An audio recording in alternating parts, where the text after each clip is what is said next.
Do you ever wonder why you're doing what you do in life? Do you wish that you could be really happy and passionate about what you do? Or maybe you already are and you want to expand in a different direction. Hi, I'm Barbara Ann, host of What the Why? I love what I do. A lot of that has to do with my story, my journey to this point in life. And guess what? Everybody has a story. So please join me for conversations with leaders from all walks of life about what they do, and more importantly, why they do it, how they found their core purpose, their passion, their mission in life. And if you're looking for your own, maybe you'll get some great suggestions on how you too can find your why. Good afternoon, everyone, and welcome to What the Why, the podcast. If you've seen us before, you know that our first 3 seasons were an online streaming television show, but we've pivoted into a podcast because we believe in our 4th season as a podcast, we can reach a much broader audience. So whether or not you've seen us before, let's refresh you who we are. We feature conversations with diverse leaders from all walks of life about why they do what they do and how they figured things out. Whether you are sick and tired of feeling sick and tired, or whether you feel stuck and want to get unstuck in your company, job, or life. For the most part, our guests have something in common with you. Many of them felt similarly at some point in their life and decided to do something about it. And today is no exception. I'm super excited to have joining me for our very first episode of season 4 and our very first podcast version of What the Why, Dr. David Petrovay. And I am going to turn it over to him and let him introduce himself after this big round of applause for David Petrovay. Welcome, welcome, welcome. Well, Barbara Ann, thank you for having me on today. I look forward to whatever it is that comes out of our conversation that will help your listeners. Now, as we get started, please, no one can talk about let me reframe that. I'm going to have you introduce yourself. Our old format is I used to read the dry bio. We're not going to do that anymore. What would you like us to know about who Dr. David Petrovay is? Well, I think you summed it up in your introduction, Barbara Ann, with people who were stuck, had no idea what direction they were going in, and what it took to shake them up to make those changes. So I think that this is just perfect. And I'm also working on a book that is entitled The Stuck Paradigm. So stuck is something that is very familiar to many people in their lives, including myself. So just a brief description of who I am, I guess it's really about where I began and what caused me to change direction from that. I was born in Pittsburgh, Pennsylvania, in the shadow of the steel mills. And this would have been in the late 1940s. And at that time, really a lot of the career choices that people made were decided for them, because generally you worked in the mills. And it was very easy to get into. It was hard labor. I had uncles and cousins who worked in that field, and I could have gone in that direction. But I realized that this was not the way that I wanted to go. So I went on to the university because of my intelligence, and I have to acknowledge that that certainly helped. And went to the university, did a 4-year degree in psychology. And people said, well, what are you going to do with psychology? That's not marketable. Well, what happened was I was given an opportunity to work on a master's degree in the education of the blind, because they were looking for special ed teachers back then. There was a shortage. So I thought I could do this. So I finished a master's degree in record time. It was done in less than a year because they were so desperate to get teachers. So I did that for 34 years. I worked in the field of teaching the blind, working with them in a variety of positions. And during the later years of that, I went back and obtained a second master's degree in counseling. So that was something I'd always wanted to do because of my interest in people and what made them click. So then after that, it was what would be next for me. So they said, no, you can't get a third master's degree. You need to apply and get a doctorate. So I did that. And now that was not done in record time. In fact, they were going to give me an award for the longest amount of time to complete a doctorate. I think it was like 17 or 18 years to complete it, but I did. And I finished that in 2008. And at the same time, I ended my career working, that part of my career, working with the blind, and asked myself, what's next? And I'm sure many of your listeners have asked that question. If I end this portion of what I do, what would I do next? And then I went back to what my real love was, which was career counseling. And so I pursued that, worked in 2 different agencies for a short time, and then decided it's time to go out on my own.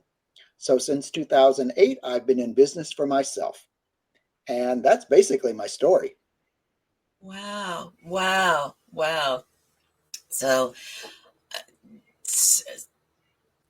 that is incredible. And I disagree. You could have gotten a third master's. They just wanted to push you. Probably could have, yes. Now, when you began that journey, a lot of times what we end up doing isn't necessarily what we thought we would do when we were really, really little. So, what did young child David Petrovay want to be when he grew up? And we had this as part of our pre-podcast interview. And I asked if anyone had ever given this answer before, and you said no. My answer was rich. What do I want to be when I grow up? I want to be rich. Why? Because I didn't grow up where money was easily come by.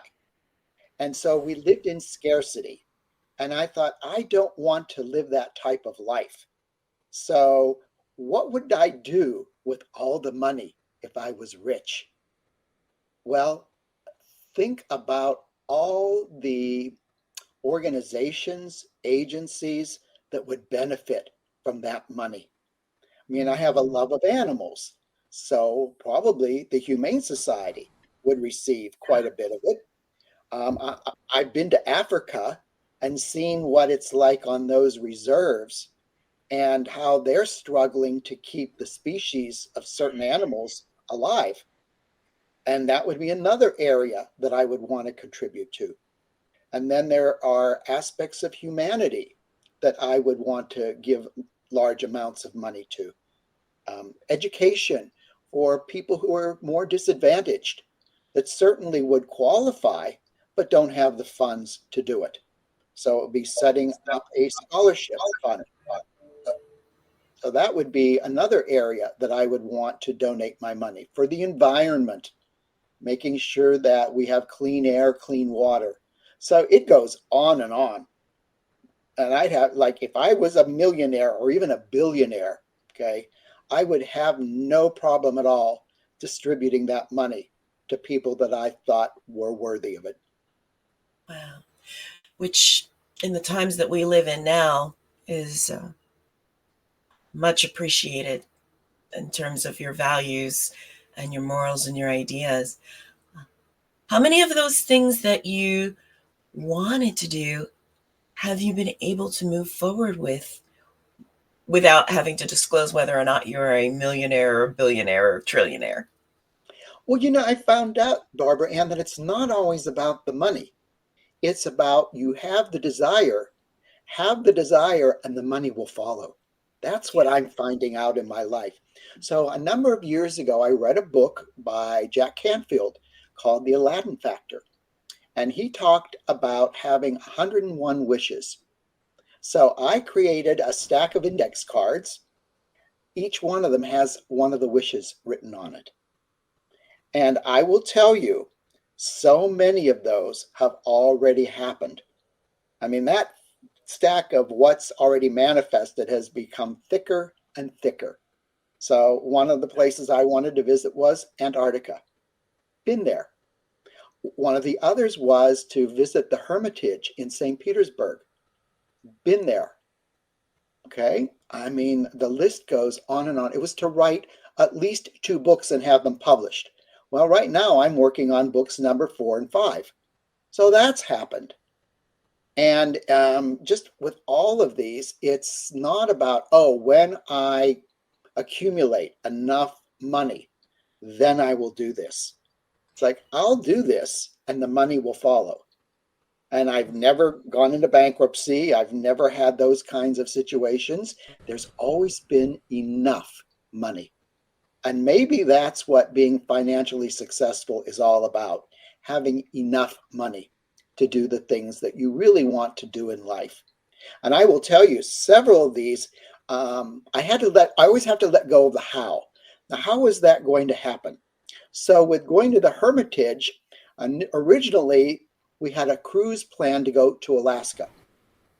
That was not one of my wishes. So what happened was that the couple that we were supposed to go with, she couldn't get her passport. There was a technicality. So they said, sorry, we can't go with you to Alaska. We said, well, that's all right. We'll just go on our own. And the travel agent calls and said, hey, Alaska is a big ticket item. Would you want to replace that with going to the Baltic, including St. Petersburg? Okay. And it didn't cost us 1 extra penny. Wow. Okay, and we went business class. We did everything just right. And we were there, and when we went to the Hermitage, there were 2 options for what to do. One of them was, well, you could just go with a huge crowd and visit the Hermitage, or you could go to a special evening performance of a symphony, followed by a private tour of the Hermitage. I mean, how good is that? But that's pretty much how it's been. Just put out what it is that you want in life and let go of how it's going to show up for you, because you'll be surprised. Yeah, you're a walking example of what it means to manifest your desires. Really am. And in fact, I have a whole book written on that. It's called Ponderings. And it talks about a daily entry for what you can learn about being positive in the world. And it always ends with a question to answer about the reading. And it's just fascinating because I do this with my co-author. We just pick a random reading, and whatever the reading is, Barbara Ann, it's always perfect for both of us. Whatever's going on in our lives. There are no accidents, okay? Yeah. Never. Firmly agree. Totally and completely agree. So with that in mind, you work with people, like you said, this is the perfect platform, because what we do is we talk to people who the fear of change is still stronger than the fear of remaining the same. And that's something that you personally overcame. How did you find, for lack of better words, the courage or the inspiration to choose this road less traveled? Oh, well, there was a pivotal point in my life when I was 29. Okay.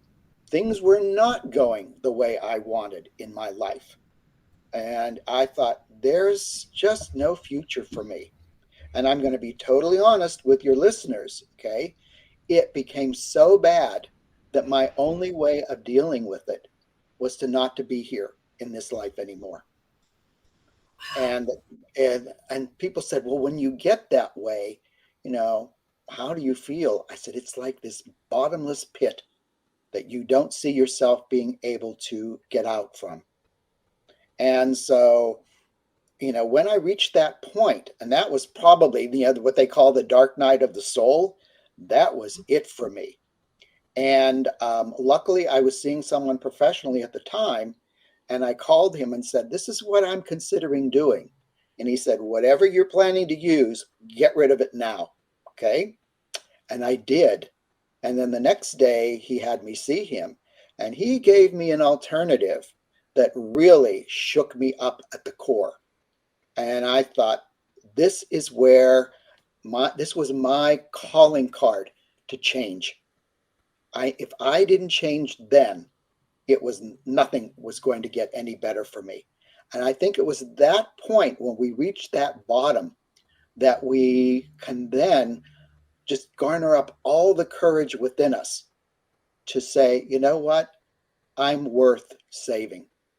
I'm worth moving beyond where I am right now.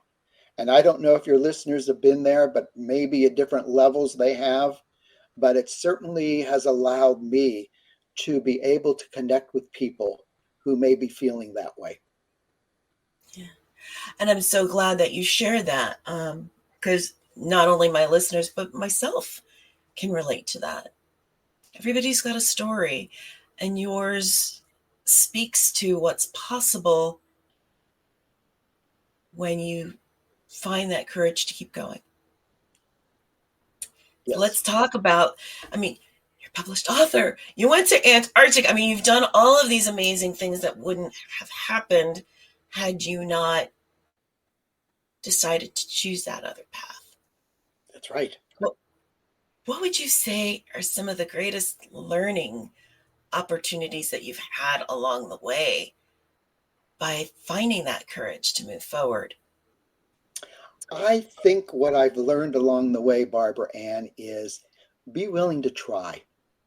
Be willing to just take advantage of opportunities. Now, you may try them once and decide, I did it, I won't do it again. Or, you know what? I really like this. And it's something that I would like to incorporate into my life on a regular basis. So that would be one, is being willing to try to take advantage of new opportunities. And the other one is you're never too old. When people say, oh, I'm too old to do that. Okay. I will tell you, I'm 76 years old. And I feel like I'm at the beginning of my life with all that I still want to accomplish and what's in front of me that I'm already accomplishing. Because with those 101 wishes, someone says, well, what's going to happen when you finish them all? I said, every time I finish one, I replace it with a new one. So I'll always have 101 wishes. Love that. Yep. People, you hear what he's saying here. Never has any less than 101 wishes. Because when he accomplishes one, he replaces it with another one. And I love that. And admittedly, when you first told me that you were 76, I was blown away. Like, there's no way you're 76. Seriously. Because I think the fact that you are a forever learner, a forever student who wants to explore and look at the possibilities emanates from you in ways that inspire others. What would you say are some of your greatest successes, to the extent that you can share, recognizing client confidentiality? But what are some of the successes that you've experienced working with others that remind you of why you love doing what you're doing? When my clients tell me, this is especially the ones in career counseling, that based upon the work that we had done together, they are now working in a job that perfectly aligns with who they are. And I say to people, I have a bias in terms of what people earn. I like to hear six-figure jobs from people. Why not, right? And for a number of them, because of where they live, they need to be making six figures. Yeah. But it's also that when they talk about what they do, their face lights up. That tells me that they're on the right track. Now, is that the job they're going to do forever? Maybe not, but it's the one that fits right now until they're ready to grow in a different direction. So I would say that is probably one of my greatest successes, is watching them grow. It's like raising children. And when they empty nest you, they say, I'm ready to fly. And that's what I love to see in my clients, that they're ready to fly. What would you say was one of the biggest learning opportunities for you along the way? I think one of my biggest learning opportunities was that I'm capable of learning, because I didn't finish my doctorate until I was just turning 60. Okay. And by the way, in the last 2 degrees that I earned, I maintained a 4.0 average. Wow. So, I mean, all the way through, no matter what I took, statistics, whatever it was, I figured out a way to just excel in what I did for my own purposes. And I think that was quite an accomplishment to share, because I was working full time when I was doing it. I would definitely say it's quite an accomplishment to share, one that I can empathize with, because I was also working full time when I got my master's. And for those who are considering doing that, whether it's in your 30s, 40s, 50s, or 60s, it's never too late. It's never, ever, ever too late to No, it pursue. isn't. And, it doesn't have to be a particular degree. It could just be getting a certificate, completing a class in an area that you enjoy and that helps you to grow as an individual. Or, like I said, something that you've never tried and said, okay, I'll try one class in this. And I did that, by the way. I took a class in bookkeeping. Okay. Because when I would take the entrance test, it said, well, you score highest in like banking and bookkeeping. All right, I'll try it. So I took the class. I got all the way to the final, and I was between an A and a B in the class. And at the end of it, I said to the teacher, I said, when on the day of the final, I can either come in to do the final, or I could sing in a performance with the large choir that I was singing with at the time. And you know which one sounds more fun? The choir. So I'm done. And I felt okay about that. It wasn't like I was copping out. I learned enough from that experience to realize this was not something that I wanted to do in life. Yes, it's a great skill to have in balancing your checkbook or, filling out your taxes, but not something that I wanted to do full time. I wouldn't have known that unless I had taken that opportunity. And it wasn't about, well, David, you failed. It was like, David, you learned. Love that. Yes. Just for those of you who have watched sometime during the first season, second season, or third season, you also know that I don't even believe there's such a thing as FAL. FAL is an acronym for First Attempt in Learning. So thank you Oh, I for like proving that. that. Yes. Yes. Yes. We never Didn't make that. fail. We just gain a new experience. That's all. Yes, exactly. Exactly. Of course, you're working on another book. And Yes. so, and you've written others. What would you like to share about what's forthcoming from your book? So, what happened was 3 years ago, I reconnected with someone I had met years ago in the past. And she reached out and, like many people do on social media, and said, hi, we talked before. Would you like to talk again? So, in our conversations, we came up with something that we both had in common, which was we've been stuck in life. And just like I had explained when I was 29, I was stuck in life. And what did we do to move beyond that? So in our discussions, we identified 5 keys that people can use to move from stuck to just freedom in their lives. And so we've created actually 2 books. One of them is it's nonfiction, and it's about, the actual steps that you would go through. And then based on that, we sent that out to beta readers, and they said, you actually have 2 books here. You have one that teaches people how to get out of that situation, and then you have another, which is a fictionalized book. So the other one is called Criminal, okay? It has to do about the case against Stuck. And so it's an allegorical fiction where Stuck becomes a character on trial. Huh. Wow. And I know, and we put him on trial, and we have who he is, and the other author and I become characters in the book. Wow. We have different names, but I am a detective and she's my assistant. And so we go through to find all this evidence to convict him of his crimes against humanity.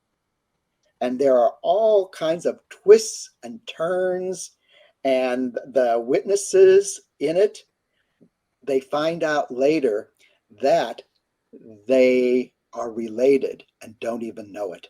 So it's through this trial that they will come to know one another and how they are related. And my friend says, you know what? This would make a great movie. And I said, I agree. We could just see it. And it's like, well, who would play you and who would play me? And, there's the fun of it. I think we've just had fun with this the last 3 years. So the first book is in the hands of beta readers now for their feedback. Then we'll take that information, incorporate it into what we have, send it to an editor, and we're keeping our fingers crossed that sometime late this summer it will be out. All right, we're going to definitely cross our fingers here too. And I have to tell you, Barbara Ann, I never saw myself as a writer. Okay? Writing was not my favorite activity. In fact, when I was in college, my freshman year, we all had to take freshman English. The first class that we were in, the teacher said, okay, I want you to write a story about whatever. So I gave it my best shot. And I turned it in. And the next class, she puts a paper up on the overhead with a big red F on it saying, here's, don't write a paper. And there was my name. Okay. And wow. For a while there, I let her opinion affect me. And then after a while, I realized that's only the opinion of one person. Yeah. And that's the other thing that we need to learn, that when someone tells you you can't do something, who knows where that is coming from. Now, yes, as a teacher who actually taught writing, I learned that, again, it was only her opinion. Yeah. And that, hey, I could write. What would have been wonderful, and this is what I did with my students, is if it wasn't the kind of product that had the quality that I thought it should have, I would have sat down with them and said, let's talk about how you can improve this to make it something of quality. That never happened. You would just turn it in, it would get a grade, and that was it. Wow. Yep. So again, it's learning. Yeah. And there's so many things about that. I mean, whether it is what my coach instructor, shout out to Joe Colantonio, says, which is what people say is about them and what we hear is about us. That's right. So, and it's interesting. I have my own separate story about a paper in college that did not go well, that predicted a lot of what's happening today in our country. The professor had some interesting comments about that. Turned out, I wish I could find that person. I know. Yeah, I know. You just kind of want to go back and prove to them, but you don't really need to. And that gets to my other point. One of the things my late bestie, Kathy Jaggard, used to say is, what other people think and say about me is none of my business. That's right. And then she had a second part to that. She said, but if I hear it from 3 people, I thank them for pointing out the weaknesses that I need to address.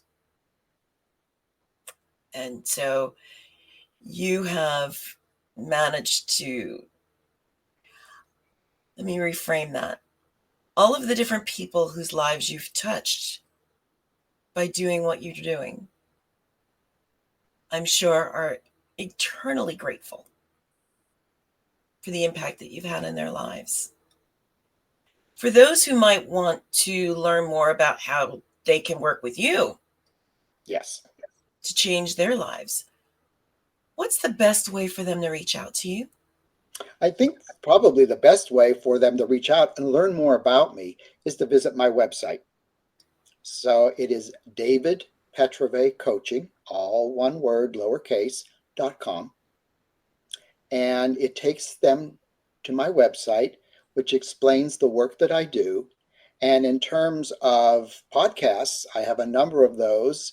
This will be included that are part of that website so that they can listen to it at no cost, to just get a sense of, oh, this is what it would be like to work with David. And for those who might be a little bit apprehensive, what parting words do you have for them regarding the possibilities that are out there? Well, I think that's what life is. Life is possibility. And we are here. Imagine this huge smorgasbord table filled with possibility. And you get to sample whatever it is that's on that table. Some of the things you'll like the taste of, other things, not so much. But at least you can say, I tried it. Awesome. I knew you would be an awesome guest. And I'm so glad you were the first official guest of What the Why, the podcast, otherwise known as season 4. Thank you very, very much for being a guest today on our show. And for those of you who are watching, you really don't want to miss any of the conversations that we have. I mean, Dr. David Petrovay is pretty amazing. So are some of our other upcoming guests. So tune in and learn how they did what they did.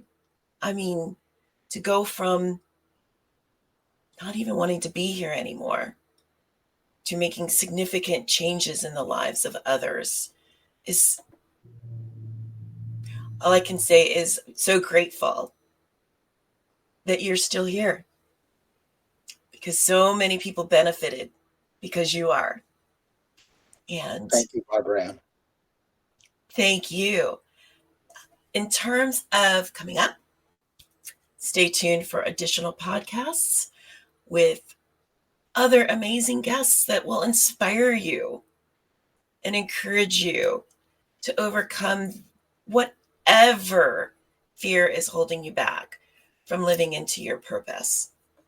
In addition to that, the first 3 seasons, I'm happy to say, are also available on our YouTube page and will, as part of what we're calling What the Why, the Rewind, will also be available on our podcast in the coming weeks and months.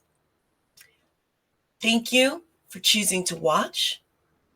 You have so many podcast options out there. So we really appreciate that you chose ours, and we really hope that you will share.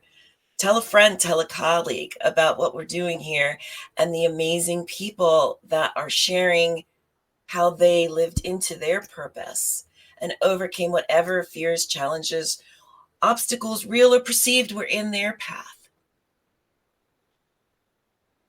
Thank you again for joining us. And remember, whatever challenges may lay ahead of you, there's a path to finding your purpose and living into it. And we hope that we can be a part of putting you on that journey. Have a great day, everyone. And thank you again, Dr. David Petrovay. Well, thank you, Barbara Ann. All right. We'll see you again soon.